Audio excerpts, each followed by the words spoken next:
కనిపిస్తోంది. పరకాలలో టీఆర్ఎస్ జోరు మీద ఉంది. టీఆర్ఎస్ ఆధిక్యం కొనసాగుతోంది. అక్కడ లైవ్ అప్డేట్స్ మా ప్రతినిధి వెంకట్ అడిగి తెలుసుకుందాం. వెంకట్, చెప్పండి, ప్రస్తుతానికి పరకాలలో పరిస్థితి ఏంటి?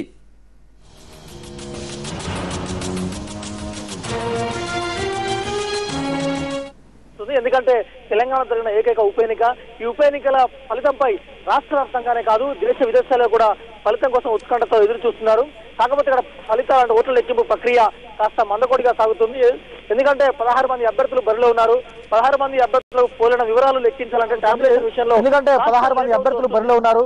16 మంది అభ్యర్థులకు పోలిన వివరాలు లెక్కించాలంటే టాబ్యులేషన్ విషయంలో కాస్త లేట్ అవుతూ వస్తుంది. సో ఇప్పటి వరకు అధికారికంగా 2 రోజులు పూర్తయ్యాయి. అధికారిక సమాచారం 1 రౌండ్ మాత్రమే బయటకు వచ్చింది. మనకున్న సమాచారం మేరకు 2917 ఓట్లు తొలి రౌండ్ లో టీఆర్ఎస్ కు తెలంగాణ రాష్ట్ర సమితికి పోలయ్యాయి. అయితే అనూహ్యంగా వైఎస్ఆర్సీపీ రెండో దశలో రెండో లీలో వస్తుందనుకున్నారు. కానీ టీడీపీ అనూహ్యంగా 2వ స్థానంలోకి వచ్చింది. టీడీపీకి 1958 ఓట్లతో టీడీపీ 2వ స్థానంలో ఉంది. 3వ స్థానంలో వైఎస్ఆర్సీపీ 1666 ఓట్లతో 3వ స్థానంలో వైఎస్ఆర్సీపీ ఉంది. అంటే టీడీపీకి వైఎస్ఆర్సీపీకి మధ్య వేరియేషన్ కూడా 350 చిల్లర ఓట్లు ఉన్నాయి. అయితే టీఆర్ఎస్ మాత్రం 950 ఓట్ల పైచిలుకుతో తొలి రౌండ్ లో ఆధిక్యత కనబరుస్తుంది. 2వ రౌండ్ లో కూడా అదే ఆధిక్యత కనబరిచే అవకాశాలు ఉన్నట్టు తెలుస్తుంది. ఎందుకంటే పరకాల మండలంలోని వెంకటేశ్వరపల్లి అనే గ్రామం నుంచి పోలింగ్ కేంద్రం నుంచి ఓట్ల లెక్కింపు ప్రక్రియ ప్రారంభమైంది. వెంకటేశ్వరపల్లి, నార్లాపూర్, వరికోలు, అదేవిధంగా లక్ష్మీపురం, వెంకటపూర్, నాగరం ఈ గ్రామంలో దాదాపు అంటే 12 టేబుల్ ఏర్పాటు చేశారు. 12 టేబుల్లకి తొలి రౌండ్ కంప్లీట్ అయింది. తొలి రౌండ్లలో 959 ఓట్లతో టీఆర్ఎస్ అంటే తెలంగాణ రాష్ట్ర సమితి ఆధిక్యత కనబరుస్తుంది. 2వ రౌండ్ లో కూడా నాగారం కావచ్చు, తర్వాత పరకాల టౌన్ కి వచ్చేసరికి 2వ రౌండ్ వచ్చే అవకాశం ఉంది. పరకాల టౌన్ లో యాజ్ యూజువల్ గా కూడా టీఆర్ఎస్ ఆధిక్యత కనబరిచే అవకాశాలు కనిపిస్తున్నాయి. వరప్రసాద్, మనం ఒక విషయం గమనించాలి.